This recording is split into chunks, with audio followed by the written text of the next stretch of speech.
Entonces, evidentemente, esa discusión de lo que no funcionó en el trabajo práctico es clave, y es clave porque nos conecta con el proceso de construcción de conocimiento científico. Ay, chicas, no puedo evitar acordarme de las terminaciones, que a mí siempre me salían mal. Y en la escuela siempre se aprovecha la plantita que salió hermosa, claro, erguida, en vez de toda aquella que salió torcida, que daría mucha riqueza a cómo se desarrolla esa experiencia tan simple. Totalmente. Y es por eso que cuando nosotros pensamos en un método científico, nos estamos posicionando en falsacionismo y estamos pensando en Popper. A Kuhn eso le preocupaba mucho menos. Él decía, en realidad, el proceso de construcción de conocimiento se inicia en base a un paradigma. Y este paradigma tiene que ver con conceptos, pero también con procedimientos. Entonces, desde ese lugar, haber hecho un enunciado quizá más amplio, en donde nos propusiera considerar aspectos teóricos y metodológicos, hubiese estado comportándose a lo Kuhn.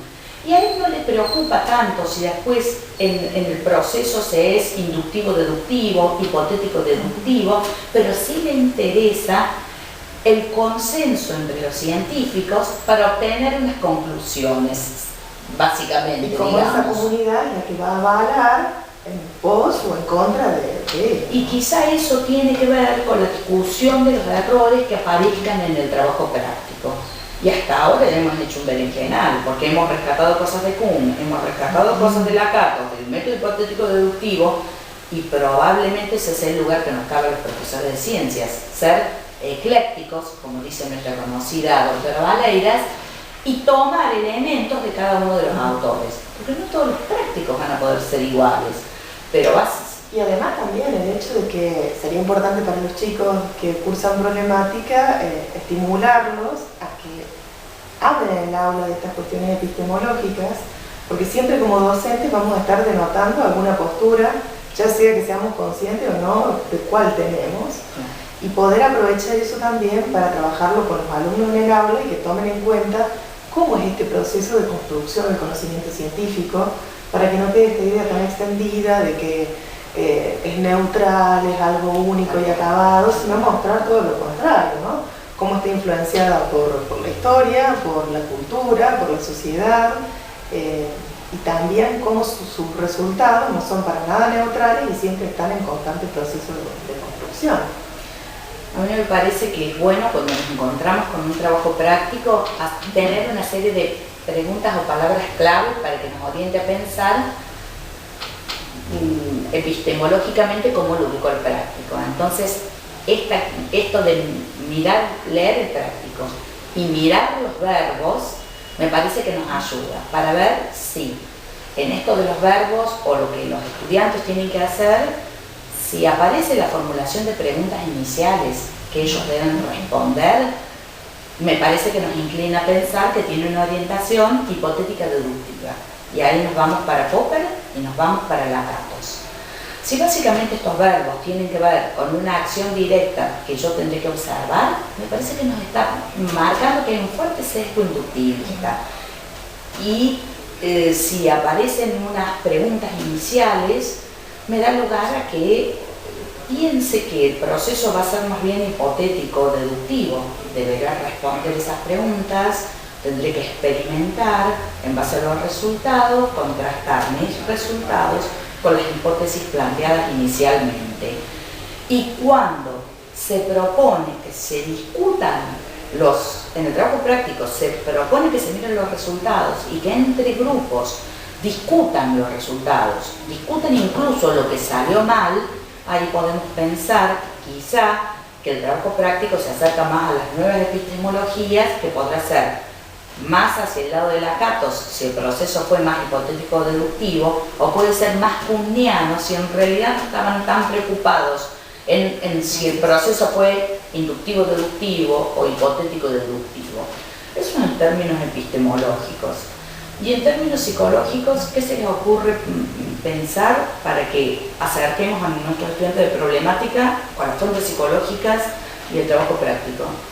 Bueno, me parece que hay como dos cosas. Por un lado, si se están teniendo en cuenta, como decía Lee al principio, las ideas previas, Y por otro lado, la ubicación del trabajo práctico en el capítulo, que lo coloca al final, entonces eso también está dando una finalidad didáctica y por lo tanto se está pensando en una forma de aprender. Quizás si uno piensa que esto está al último para aplicar ideas que se hayan trabajado antes en el capítulo, bueno, se estaría dando una oportunidad para que estos nuevos conceptos se trasladen a una nueva situación y permitan poner en juego las ideas, las nuevas ideas en situaciones donde exista movilizar estos nuevos conceptos, lo cual permitiría saber si los estudiantes han comprendido o no.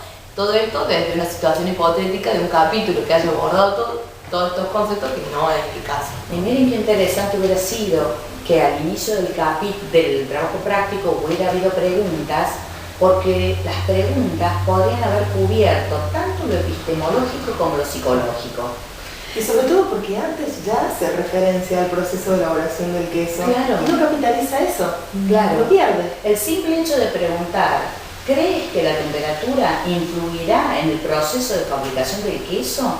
Ya te está dando margen para que su respuesta se constituya en una hipótesis desde el punto de vista epistemológico, pero también desde el punto de vista psicológico, porque te va a permitir que afloren las ideas previas de los estudiantes. Entonces, sin duda, las preguntas ocupan un lugar central y deberían estar más arriba. Sí, a su vez, perdón, si le hubiera dado un contexto a esta situación, por ejemplo, si se hubiera planteado una situación problemática con un contexto, ayudaría que se movilicen ideas en función de este contexto. Pensando un poquito si se siguiera una estructura más ausubeliana, por ejemplo, este contexto podría servir, por ejemplo, de organizador de avanzada. Y a partir de ese organizador de avanzada se podrían ir trabajando otros conceptos que podrían ir a anclarse en este organizador. Nosotros planteamos básicamente a los chicos y chicas, ya parezco nuestra presidenta, planteamos como una dicotomía, conductismo versus cognitivismo. Bueno, parémonos en el conductismo.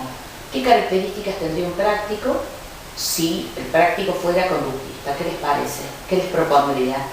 Lígiame inmediatamente el trabajo que tenemos ahora. Vos decís que sería parecido a ese. Sería parecido, tendría mucho que ver, porque la verdad que me molesta, no me gusta el trabajo práctico, o deja mucho librado a la decisión del docente, a que él a la transformación, que él lo reconvierta, que lo movilice desde la discusión dentro del aula, porque pensándolo desde Vygotsky, de esta construcción social del conocimiento, dentro de lo que está plasmado acá aparece una receta de cocina, entonces ¿dónde está ese proceso de interacción con el otro? Falta, o sea que deja mucho librado. Bueno, eso también podría ser un llamado de atención a decir cuánto podemos hacer los profesores utilizando como un recurso que nos ayude a ir hacia alguna dirección, pero actuando fuertemente sobre esos recursos y transformándolos en función de qué grupo tenemos dentro del aula, qué conocimientos tienen esos alumnos y cómo trabajarlos de la manera más adecuada para poder aprovecharlos, y que estos chicos tuvieran este libro de texto dentro de la escuela.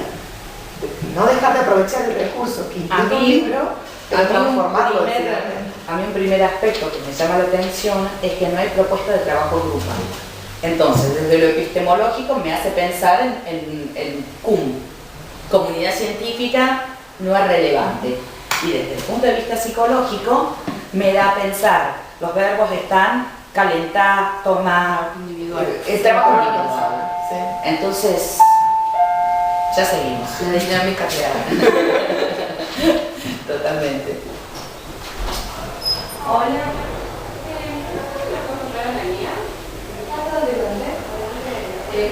No esa puerta, sino Me parece que este indicio, que los verbos están marcando que el trabajo es individual, consigna que a veces los profesores dan, porque dicen, bueno, ahora armamos pequeños grupos, pero el trabajo práctico en sí, la letra escrita, está pensada para que sea un sujeto, un individuo el que realice el práctico. Eso me lleva a pensar, por un lado, el conductismo. No dejo de pensar en relación a esto que acabas de decir, cómo escribimos los informes, les enseñamos a los chicos que escriban los informes, que en general es utilizando la primera persona del plural. Totalmente. Utilizamos el hacemos. Sin embargo, estas instrucciones están dadas en la primera. Totalmente. el singular. Lo que me llevaría a pensar que, bueno, que en realidad tiene quizá pueda tener un sesgo conductista, en donde parece ser que hay que hacer algo y